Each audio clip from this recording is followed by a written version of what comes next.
Dans cette vidéo, on va résoudre le dernier exercice du chapitre sur les variables. Alors on nous demande ici de collecter un nombre de gemmes qui est déterminé de façon aléatoire. C'est-à-dire qu'ici, le programme va générer un nombre aléatoire, un nombre au hasard, avec l'instruction random number of gems. Cette instruction va générer un nombre au hasard. Ici, on a eu 5. Quand on recommencera l'exercice tout à l'heure, on aura peut-être 2, peut-être 6, peut-être autre chose. Donc ce nombre aléatoire, il est inséré dans la constante total gem. C'est-à-dire que là, cette fois-ci, on ne déclare pas avec val, parce que ce n'est pas une variable, mais comme c'est une constante, comme c'est une mémoire qui ne va pas changer, on la déclare avec let. Let total gems. Parce que ce nombre total de gems que l'on doit collecter, il est fixé par avance et ne sera pas modifié. D'où cette instruction let, que d'ailleurs Playgrounds nous donne d'entrée de jeu. Alors à partir de là, nous, on va créer une autre mémoire, une variable, que l'on pourrait appeler par exemple gem collected, pour dire le nombre de gems que l'on a collecté. Au départ, le nombre de gems qu'on a collecté est à 0.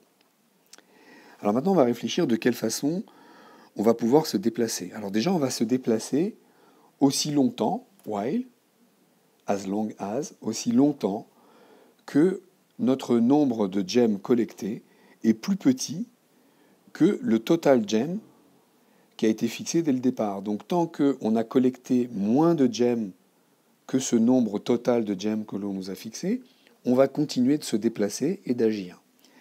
Dans un premier temps, on va décider de quelle façon on se déplace. Je propose de faire un petit peu comme on fait souvent, c'est-à-dire, si ce n'est pas bloqué, if is not blocked, si on n'est pas bloqué, move forward. Move forward. Alors, si on est bloqué, qu'est-ce qui se passe? On a deux cas de figure. On a le cas de figure ici où on est bloqué, donc bloqué devant, et on est bloqué à gauche. Dans ces cas-là, on tourne à droite.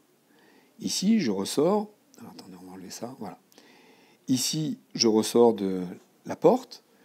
Quand j'avance encore d'un pas, je suis bloqué. Mais cette fois-ci, je suis bloqué à droite, donc bloqué devant et bloqué à droite.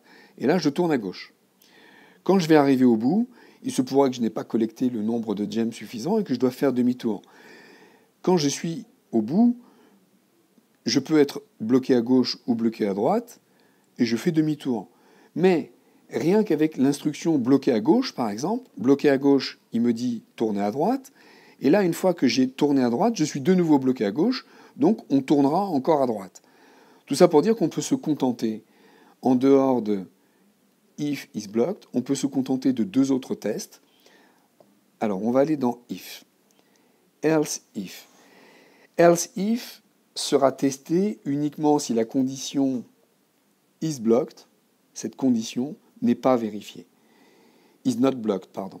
Avec le point d'interrogation devant, on renverse la condition. Donc, is not blocked, si ce n'est pas vérifié, ça veut dire qu'on est bloqué. Si c'est le cas, le programme va tester le else if qui suit ou les else if qui suivent. Donc, si je suis bloqué, la condition, ce serait de se demander, est-ce que je suis bloqué à droite? Dans ces cas-là, is it block right? Si c'est block right, à ce moment-là, on tourne à gauche.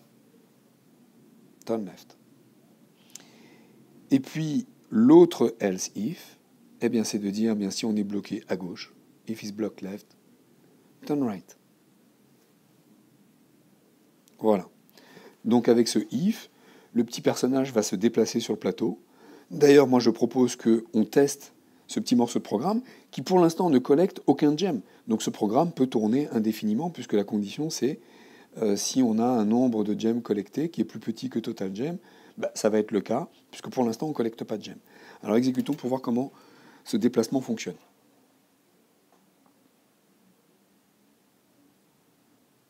Vous voyez que quand il est arrivé en bout de piste, il fait demi-tour grâce aux instructions block left et block right. En l'occurrence ici, block right, puisque c'est le premier qui est testé. Donc on va arrêter. Donc vous voyez ici que quand on est bloqué, on passe sur le premier else if. Et le premier else if, c'est de dire est-ce qu'on est bloqué à droite.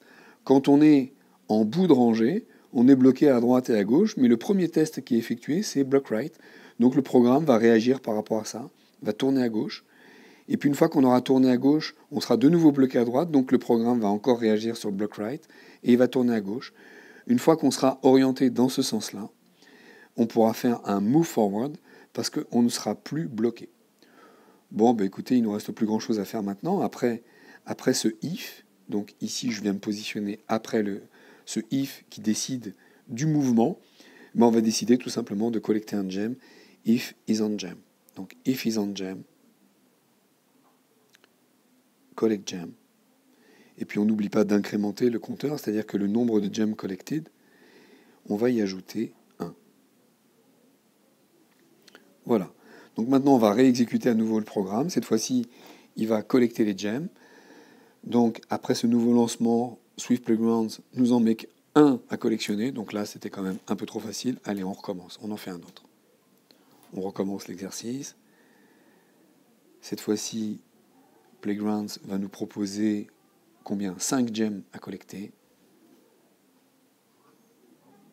Et voilà. Une fois que les 5 gems sont collectés, ça s'arrête. L'exercice est réussi. Excellent. Donc dans la prochaine vidéo, on va étudier les types, après avoir étudié les variables.